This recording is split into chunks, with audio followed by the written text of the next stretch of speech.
ನಮಸ್ಕಾರ. ಆರ್5 ನ್ಯೂಸ್ಗೆ ಸ್ವಾಗತ.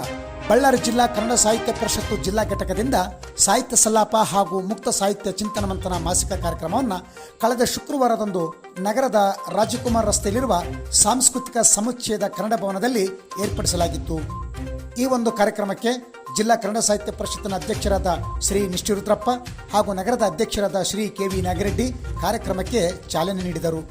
ಪ್ರತಿ ತಿಂಗಳು ಕೊನೆಯ ಶುಕ್ರವಾರದಂದು ನಡೆಯುವ ಈ ಒಂದು ಮುಕ್ತ ಸಾಹಿತ್ಯ ವೇದಿಕೆಯಲ್ಲಿ ಸಾಹಿತಿಗಳಾದ ದಸ್ತಗೀರ್ ಸಾಬ್ ದಿನ್ನಿ, ವೀರೇಂದ್ರ ರಾವಿಹಾಳ್, ಸಂತೋಷ್ ಎಕ್ಕುಂಡಿ, ಅಬ್ದುಲ್ ಅಹೈ ತೋರಣಗಲ್, ವೆಂಕಟೇಶ್, ಮಾಲತಿ ಪಾಟೀಲ್, ಲಕ್ಷ್ಮಣಾಚಾರಿ ಮುಂತಾದವರು ಭಾಗವಹಿಸಿ ತಮ್ಮ ಕವನಗಳನ್ನು ವಾಚಿಸಿದರು ಹಾಗೂ ಸಾಹಿತ್ಯದ ಬಗ್ಗೆ ವಿಚಾರ ವಿಮರ್ಶೆಗಳನ್ನು ನಡೆಸಿದರು.